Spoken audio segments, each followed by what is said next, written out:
Hi y'all, I'm going to pick up reading again in the Ponder Heart. I'm sorry it's been a little while since I've been with you.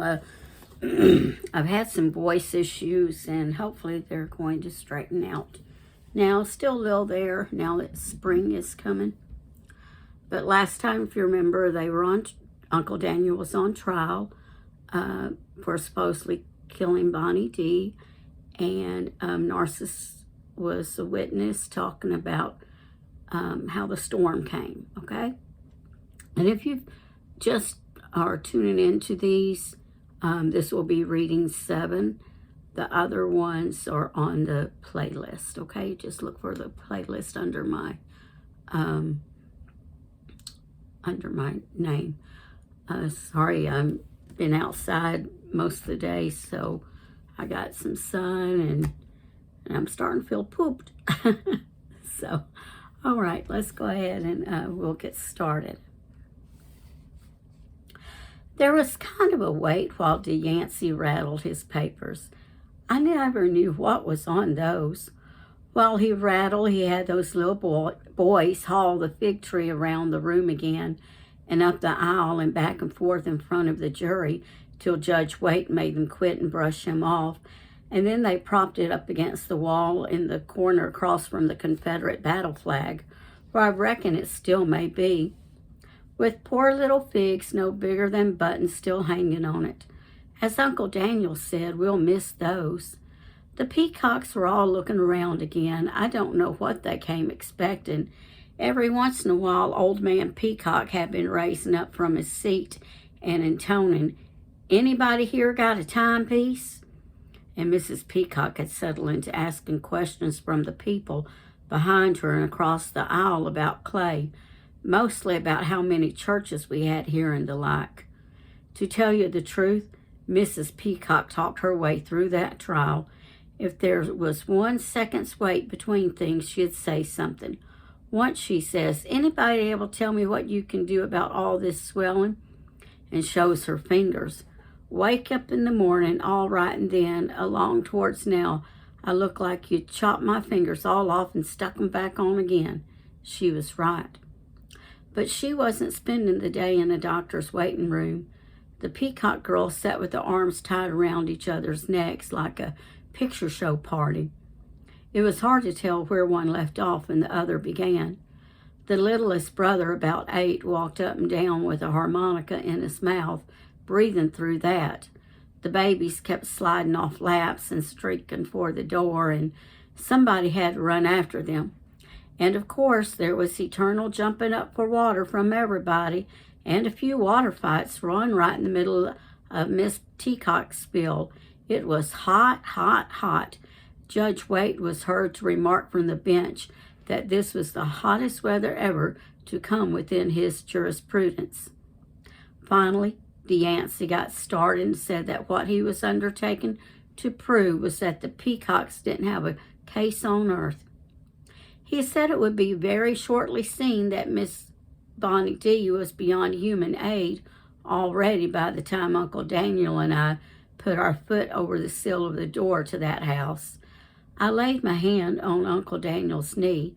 He smiled at me just fine because here came the blackberry lady, the ice man, and the blind man with the brooms, people he was glad to see again. They fell over each other testifying that Bonnie D had sent for Uncle Daniel. They just opened their mouths once and sat down. Then Dr. Eubanks, busy, and a widower to boot. Everybody has to take him when they can get him. He had an Else Paulson rose on too. He told the court a little white boy called up his house on the telephone from the Crossroads store near Ponder Hill that day and told the cook he was wanted out at Mr. Sam's in a hurry and hung up. And she sent her little boy Elder, who hollered at him, and Dr. Eubanks was fishing away on Clanahan's Lake, and it was commencing to pour down there too, but he made it on back to shore and back home and out to the Ponders as quick as he could, get there in the pouring down, and found his patient stretched on the sofa there in the parlor with life extinct. He found Uncle Daniel and me needing more attention than she did. He put it down death by misadventure. When Gladney asked him, he says no, he didn't notice signs of a struggle of any kind. The lady's heart had just up and failed her. It happens sometimes, and if that was how the Ponders had walked in on her and found her, it would never occur to him to doubt a Ponder's word. Old Gladney scratched his head and pretended to think. Doc, he says, what makes you think the heart fell? What would make... Oh, let me back up there a minute. Doc, he says, what makes the heart fail? What would make a poor young lady's heart fail without giving warning? Dr. Eubanks waved his hand. Safe fright. Fright due to the electrical storm we had roaming over the countryside at that time, he says. That's reasonable. Why, a bolt of lightning just narrowly missed me out in my boat on the lake before I could get it turned around. Old Gladney edges up and takes a smell of Dr. Eubanks' rose. He says, Doctor, how many other cases of the same kind you come across since that storm? Dr. Eubanks says Bonnie D. was the only case he had, he was glad to say. Lightning never strikes twice in the same place, I believe the old saying goes, says Gladney. Maybe the Ponder family feels like they're all out of danger now, and maybe the Eubankses do too.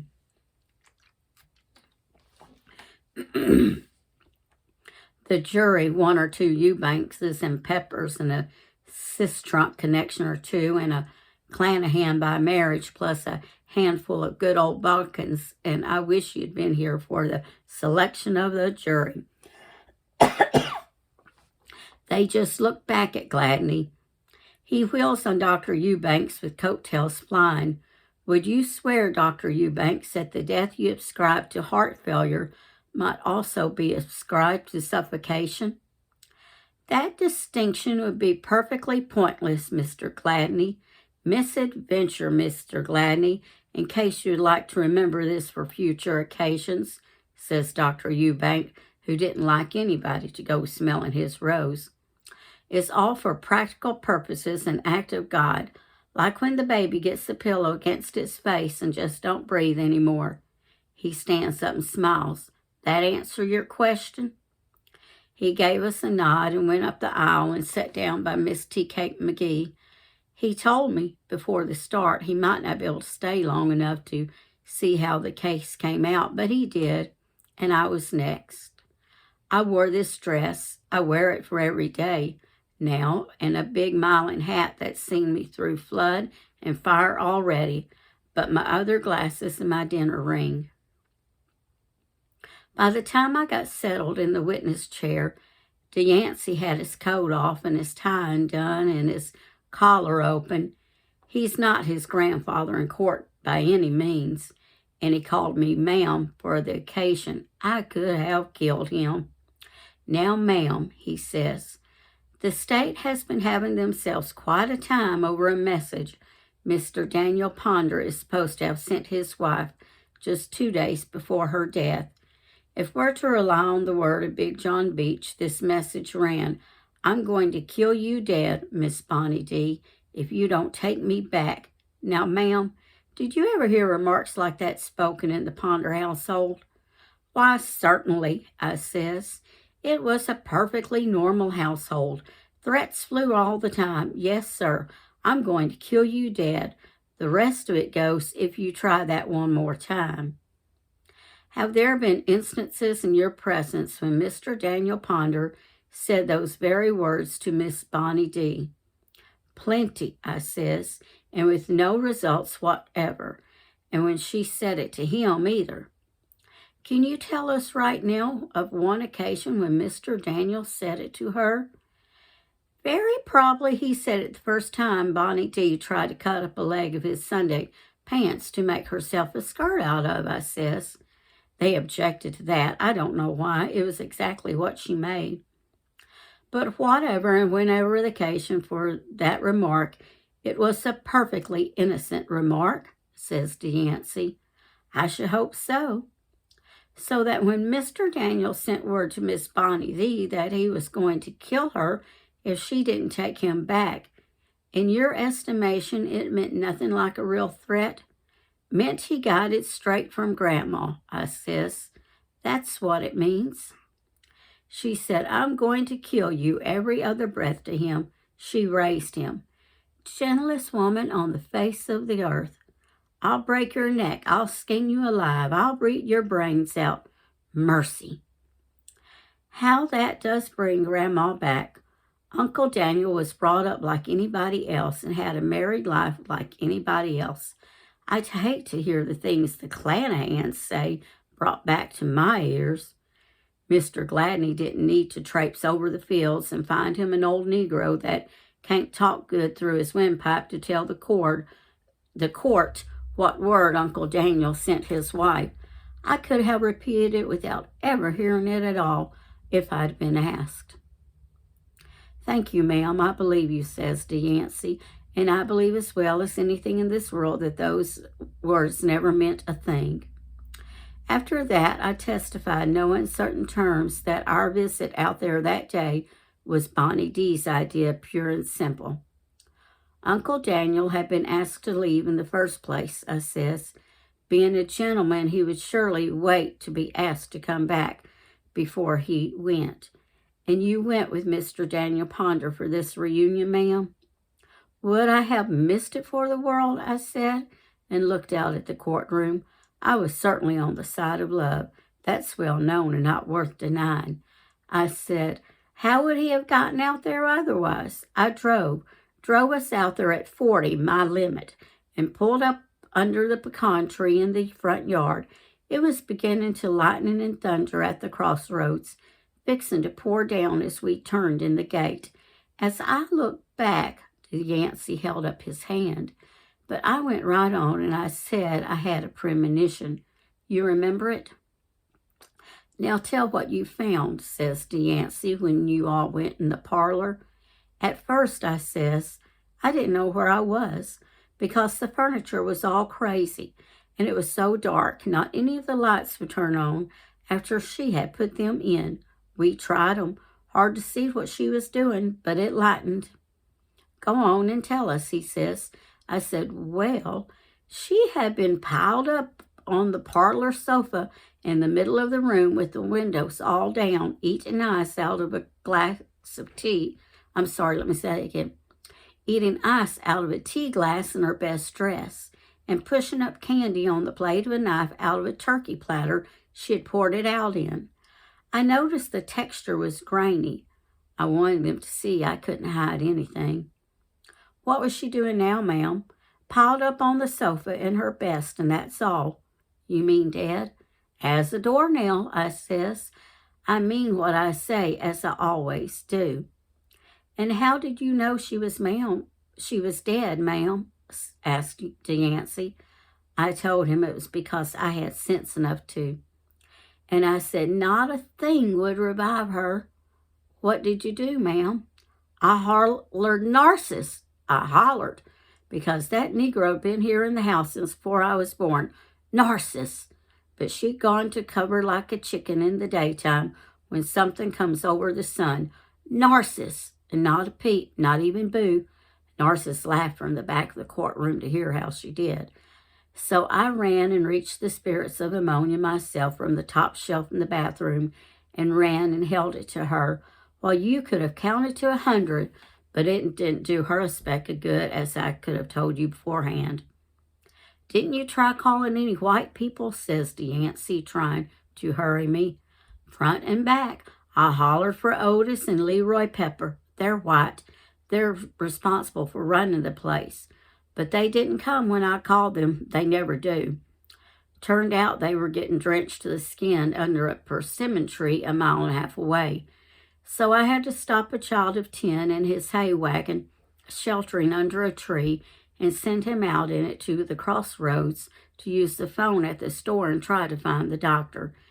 Then Dr. Eubanks was out of human cry till a little 9-year-old colored boy got to him with a bucket on his head.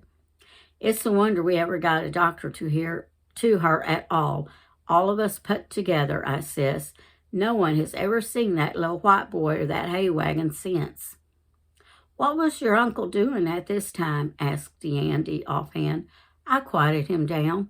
I says real calm so he wouldn't look up. He was looking at the floor. I told him just to sit there quiet while I listened for his heart. And every time my uncle says, "Edna Earl, Edna Earl, what do you hear?" I have to say nothing yet. "Then what's that I hear?" he says. And I says, "You must hear your own heart." I heard a real deep sigh come up from somebody like a breeze. It settled me some. I saw Eva's sister taking out her handkerchief. Finally, though, here trotted Dr. Eubanks in from Clanahan's Lake in his boots and soaking wet and a dirty duck hat on his head full of water, tracking swamp mud and leaves through the house. He was surprised to see me. He was extremely fishy. I think he had some baits in a tin can he forgot to take out.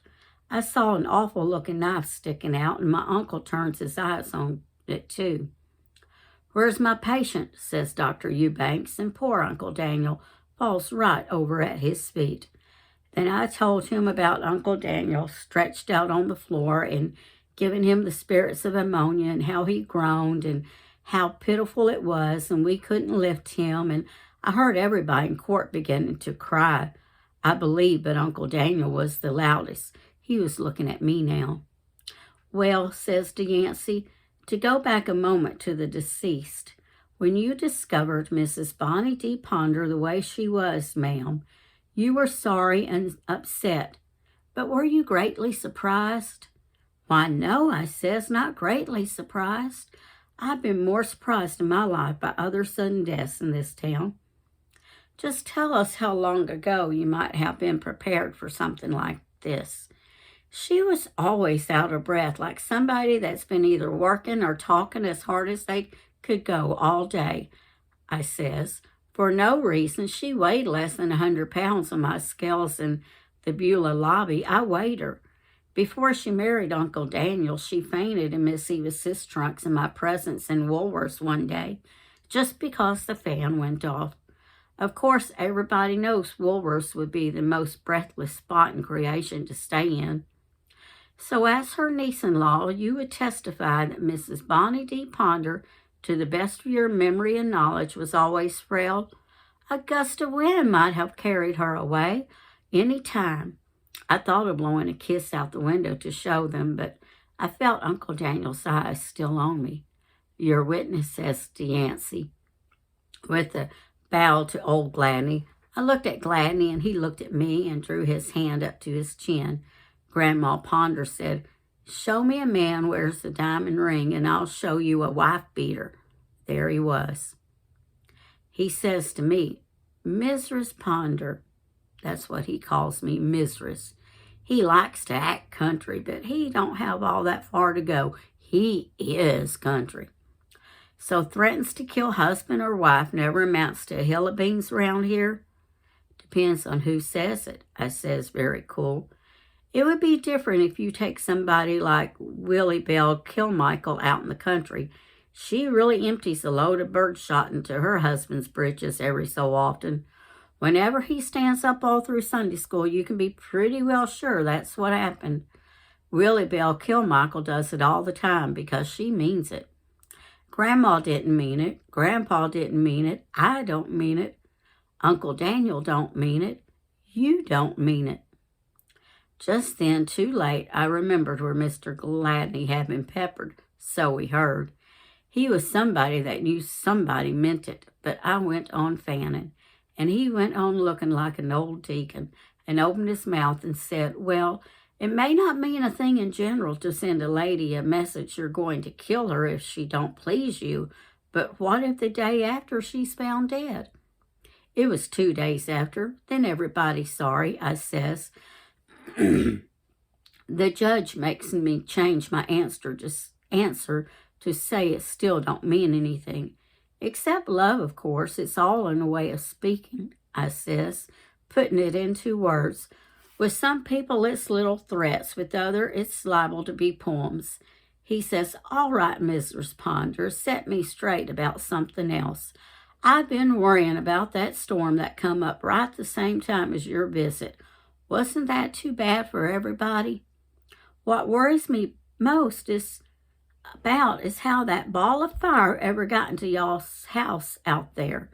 To the best of my memory, every time I ever passed that house, it was covered with lightning rods. You're behind the times, I says. Look up over your head next time you go out of the courthouse. The first time I had men on the roof after Grandpa Ponder was gone, fixing the holes, I had those things pulled down.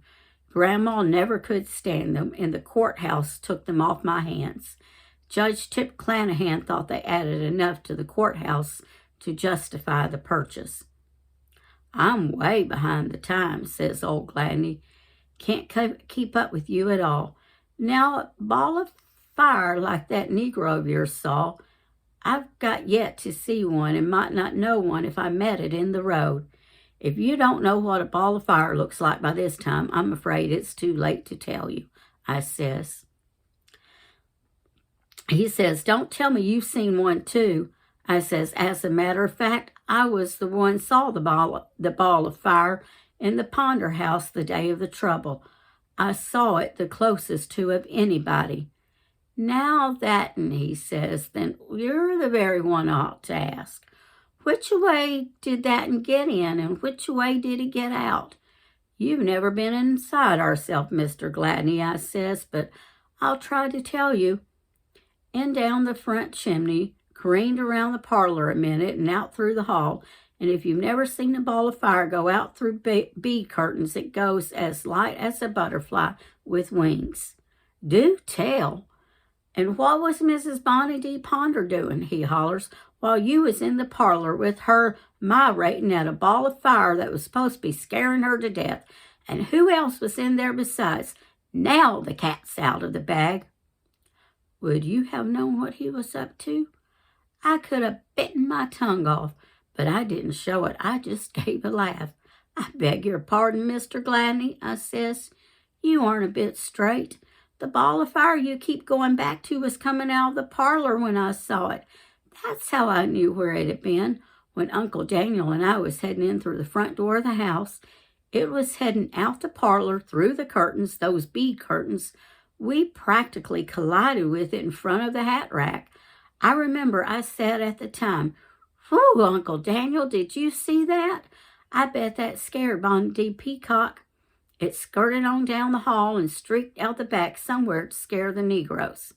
And I sails from the witness stand. I wasn't going to hear another word about balls of fire that day. Now they've found a witness, says old Gladney to my back. A fine witness. A ball of fire. I double dog dare Mr. Clanahan to produce it after dinner. Well, everybody had a good time over that. But when I sat down again by Uncle Daniel, he looked at me like he never saw me before in his life. Speaking of dinner, says Judge Waite, recess. And I could have kissed him, and Ada's sister too, that stood in the door with her finger up. We had all that company to crowd in at the Beulah dinner table. Had to serve it twice, but there was plenty and it was good, and everybody was kind enough to tell me how I did, except Judge Waite, who sat up there by me without opening his mouth except to eat, and made me feel better. I hardly had a chance to swallow my fresh peach pie. When somebody spoke to Uncle Daniel, I tried to answer for him too, if I could. I'm the go-between, that's what I am, between my family and the world. I hardly ever got a word in for myself. Right across the street were the peacocks perched on the courthouse stile and stair steps, eating in the only shade there was. I could tell you what they ate without even seeing it. Jelly sandwiches and sweet milk and biscuit and molasses in a tin bucket, poked well in the biscuit to hold the molasses, and sweet potatoes wrapped in newspaper. That basket was drawing ants all through my testimony. I saw them. The peacocks finished up with 3 or 4 of their own watermelons that couldn't have been any too ripe, to judge by what they left laying on the courthouse grass for the world to see and pick up. I don't know, but it sounds like to me the peacocks had a pretty good lunch. I certainly was unprepared for what Yancey Clanahan did after lunch. He asked permission to call up a surprise witness, and he called it one of those blessed peacocks. It was one of Bonnie D's little old sisters, Johnny Ree Peacock, the same size and the same hair and bat in her eyes. And there was most of Bonnie D's telephone button-in costume, very warm for June. And in the most mosquitory little voice you ever heard in your life, with lots of pauses for breath, she testifies that no, she and Bonnie D were not twins. They just came real close together, and their mama used to play like they were twins. You could tell from listening at Johnny Ree that she didn't have the sense her sister did, though Bonnie D never had enough to get alarmed about, just enough to get married on trial. Johnny Ree said Bonnie D never did a thing to be ashamed of in her life, neither did she. Even in Memphis, says Yancey, prancing around her.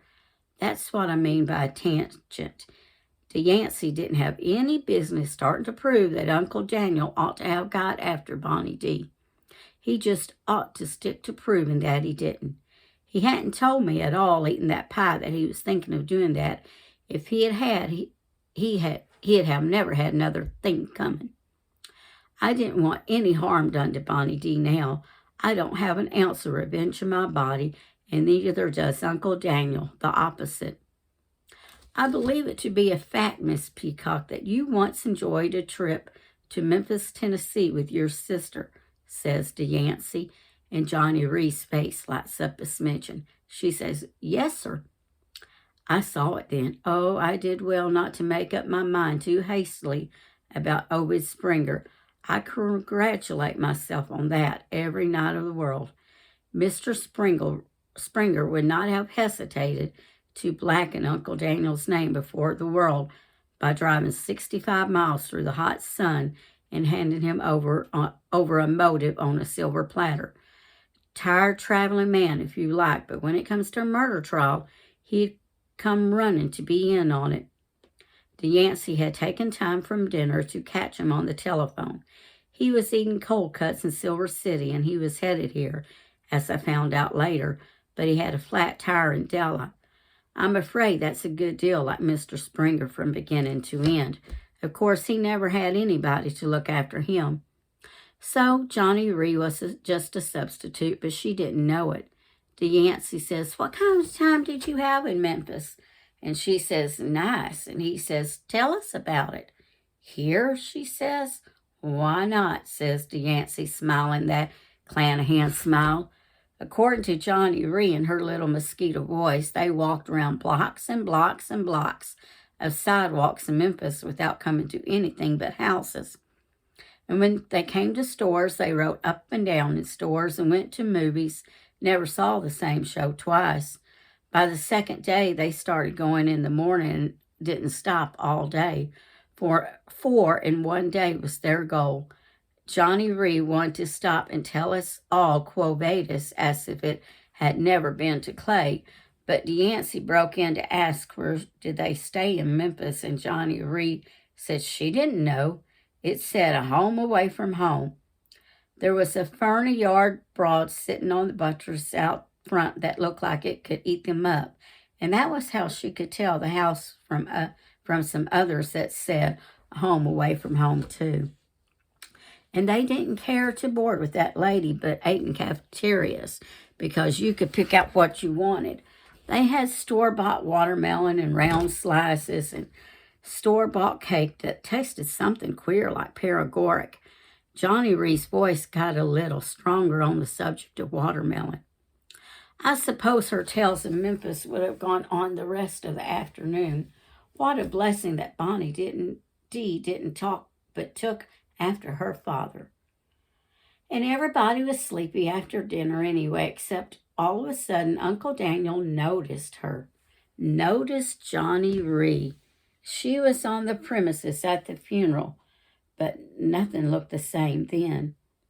I heard his chair scrape, his eyes got real round, and I put my hand on his knee like I do in church when he begins to sing too fast.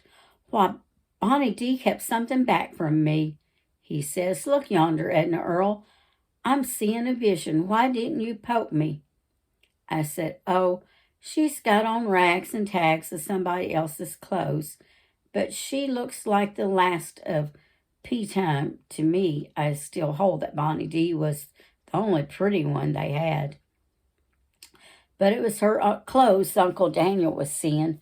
Wait till the trial's over, Uncle Daniel, I whisper, and he subsides. He's forgotten the way he looked at me. He's good as gold again. So Johnny Ree, who had talked on and on and on and on, says, so we got back home the end like a movie.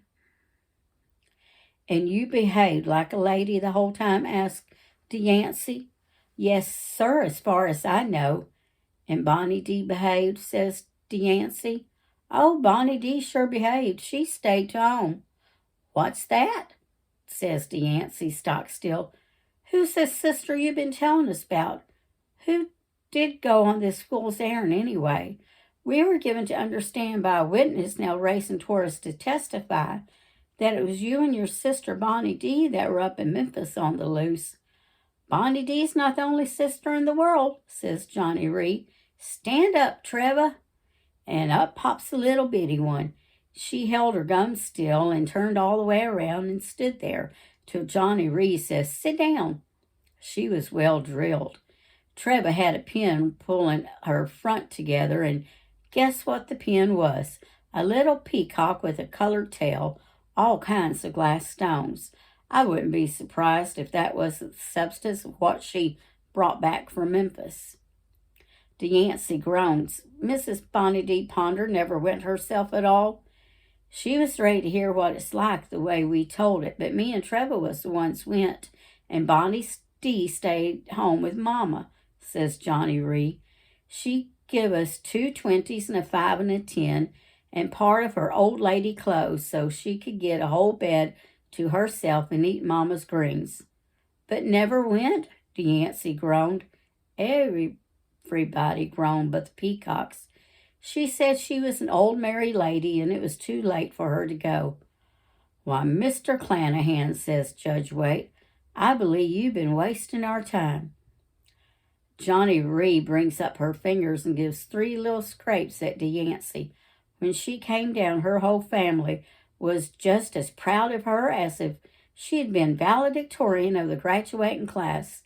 The other side didn't want to ask her a thing. She'll remember that trial for the rest of her days. Okay, we came to our stopping place for today. The trial is getting interesting, isn't it? I really hope you're enjoying this. So let me see here. Looks like we have a little less than 40 pages left in the book, so it'll probably take a couple more readings, maybe 3. So y'all have a good day, and if you can, go out and enjoy some of this sunshine, if you have sunshine where you live. All right, I'll be with y'all again later. Bye-bye.